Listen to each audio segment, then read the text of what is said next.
Capítulo 2. Vendo-se abandonado por obstinado e flexível, prossegue Cristão a sua viagem. O pântano da desconfiança. Cristão deitou a correr na direção que lhe havia sido indicada. Mas a mulher e os filhos, ao verem-no fugir, seguiram atrás dele, suplicando que voltasse para casa. Cristão não lhes deu ouvidos, e continuando a carreira com mais velocidade, gritava em altas vozes: Vida, vida, vida eterna! E, sem olhar para trás, continuou até ao meio da planície. Acudiram também os seus vizinhos. Uns zombavam dele, outros ameaçavam-no, e outros ainda gritavam-lhe que voltasse. Entre estes últimos, havia 2 que estavam resolvidos a ir agarrá-lo e trazê-lo à força para casa. Chamavam-se Obstinado e Flexível. Apesar da considerável distância a que se achava o fugitivo, os 2 vizinhos, redobrando esforços, conseguiram alcançá-lo. Que pretendeis de mim? Perguntou-lhes Cristão. Queremos que voltes conosco. É impossível, Respondeu Cristão. a cidade em que habitais e onde eu também nasci é a cidade da destruição. Se lá morrerdes, sereis enterrados num lugar mais fundo do que o sepulcro, onde arde fogo e enxofre. Eia, pois, vizinhos, tomai bom ânimo e vinde comigo. Que dizes? Havemos de deixar os nossos amigos e as nossas comodidades? Certamente, amigo, porque tudo isso nada é, em comparação com a mais diminuta parte do que eu procuro gozar. Se me acompanhardes, gozareis de tudo isto juntamente comigo, porque no lugar para onde me dirijo há muito, e para todos vinde e tereis a prova. Mas que coisas são essas que procuras, em troca das quais abandonas tudo o que há no mundo? Procuro uma herança incorruptível, que não pode contaminar-se nem murchar, reservada com segurança no céu, para ser dada no devido tempo aos que a buscam diligentemente. Assim o declara o meu livro. Lede se quereis e convencer-vos da verdade. Que há no mundo? Ora, deixa-te lá dessa questão de livro. Queres voltar para a tua casa ou não? Isso nunca, porque já pus a mão no arado. Nesse caso, vizinho flexível, deixemo-lo partir, e vamos nós para casa. Há muita gente a quem falta o juízo, em cuja cabeça, encasquetando-se algo, é bastante para que se julgue mais atilado do que os 7 sábios da Grécia reunidos. Nada de injúrias. Se o que ele diz é verdade, não pode haver dúvida de que as coisas que busca alcançar são incomparavelmente superiores às que possuímos. Diz-me o coração que ele está muitíssimo certo no que afirma, e eu me sinto inclinado a acompanhá-lo. Então enlouqueceste também?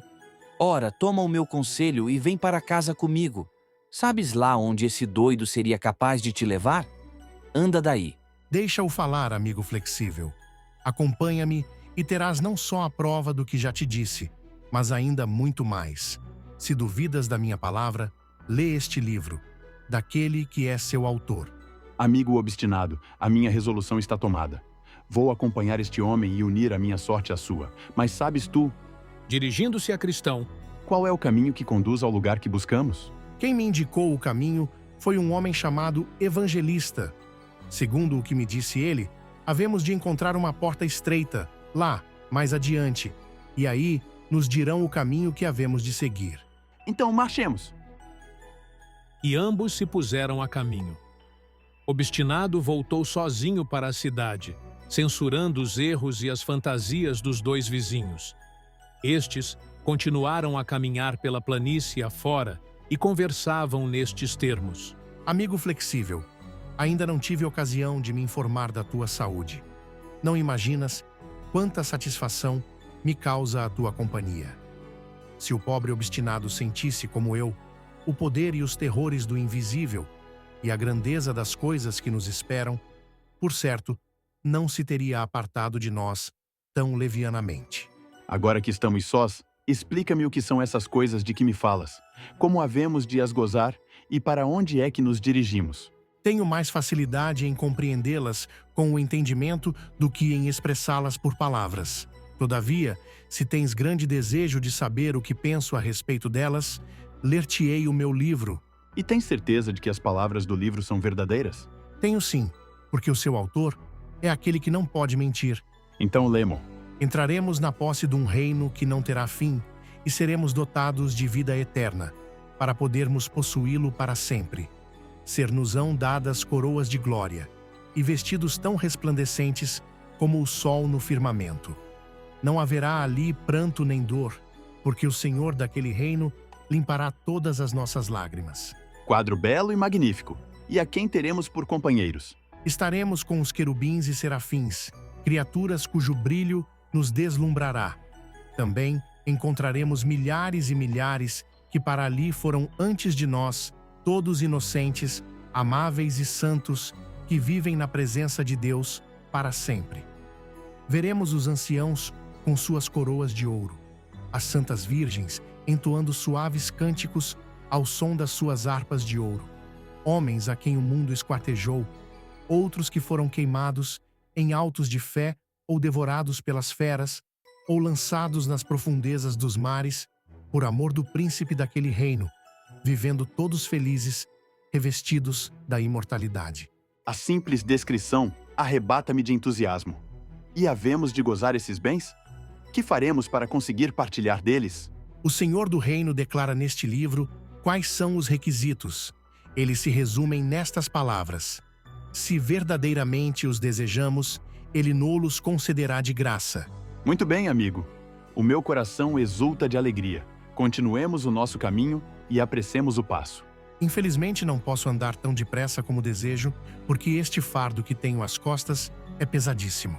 Conversavam ambos nestes termos, quando os vi chegar à beira de um lodoso pântano que havia no meio da planície, onde ambos caíram por não o terem visto, entretidos como iam na conversa. Era o pântano da desconfiança. Coitados! Atolaram-se no lodo, e Cristão atolava-se cada vez mais por causa do seu pesado fardo. Onde é que nós estamos metidos? Exclamou Flexível. Ignoro. Respondeu Cristão. Então, replicou Flexível. Esta é a felicidade de que tens estado a falar? Se assim começarmos a viagem, não posso agourar-lhe bom fim. Mas eu prometo que, se me vejo livre desta, dispensarei de bom grado a parte que poderia pertencer-me do tal decantado país. E fazendo um pequeno esforço, conseguiu alcançar a margem do pântano que ficava para o lado de sua casa. Logo que se viu fora do perigo, deitou a correr na direção de sua casa, e Cristão não mais tornou a vê-lo. Entretanto, debatia-se Cristão no meio do lodo, diligenciando por chegar à margem oposta, mas o pesado fardo que transportava embaraçava-o sobremaneira e ele teria irremediavelmente perecido se não tivesse chegado ali, muito a propósito, um sujeito chamado Auxílio, que lhe perguntou o que fazia naquele lodaçal. Senhor, um homem chamado Evangelista ensinou-me esta estrada para eu chegar à porta estreita, dizendo que lá me livrariam da ira vindoura, e quando vinha caminhando, aqui caí inesperadamente. Bem, mas por que não seguiste pelas alpendras, aquelas pedras que ali estão colocadas para se atravessar o pântano com mais facilidade? Foi tal o receio que de mim se apoderou que, sem reparar em coisa alguma, segui pelo caminho mais curto e caí no lodaçal. Vamos, dá-me, pois, a tua mão. Cristão viu os céus abertos, apoderou-se da mão de Auxílio, saiu daquele terrível lugar e, uma vez em terreno firme, continuou o seu caminho, conforme o seu libertador lhe havia indicado. Acerquei-me então de Auxílio e perguntei-lhe: Ora, sendo este caminho direito entre a cidade da destruição e essa porta, por que não mandam arranjar este lugar com mais decência para a comodidade dos pobres caminhantes? É impossível, respondeu ele. Este é o lodaçal para onde afluem todas as fezes e imundícies dos que se dirigem para a convicção do pecado. Por isso se chama o pântano da desconfiança. Quando o pecador desperta no conhecimento das suas culpas e do seu estado de perdição, surgem em sua alma dúvidas, temores, apreensões desconsoladoras que se ajuntam e se condensam neste lugar. Eis a razão por que ele é tão esquecido e tão impossível de ser melhorado. Por certo que não foi da vontade de El Rei que ele ficou em tão mau estado. Muitos operários têm, por ordem de Sua Majestade e sob a direção dos seus superintendentes, durante muitos séculos, envidado todos os seus esforços para o melhorarem. É incalculável o número de carro e os milhões de saudáveis lições que para aqui têm sido enviados de todas as partes e domínios de Sua Majestade.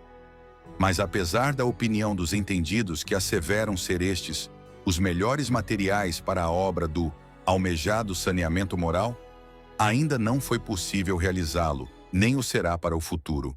O pântano existe e continuará a existir. Fez-se quanto se podia fazer. Por ordem do legislador, foram colocadas no meio do pântano umas pedras fortes e sólidas, por onde se possa passar mais facilmente. Mas quando o lodaçal se agita, o que sempre acontece nas mudanças de tempo, exala miasmas que sufocam os viandantes, e estes, não vendo as pedras, caem no atoleiro. O que lhes vale é que, quando conseguem alcançar a porta, já encontram terreno bom e firme. Depois vi que Flexível chegava à sua casa e que os seus vizinhos acudiam em tropel para o verem. Uns chamavam-no sábio, porque abandonara a tempo a empresa. Censuravam-no outros por se haver deixado iludir por cristão, e alguns chamavam-no de covarde, porque uma vez no caminho, não deveria ter retrocedido pelo fato apenas de lhes haverem levantado umas pequenas dificuldades. Flexível sentiu-se abatido e envergonhado, mas pouco depois achava-se senhor de si, e então todos em coro escarneciam de Cristo na sua ausência. E assim sendo, creio que não tornarei a falar mais de Flexível. Continua.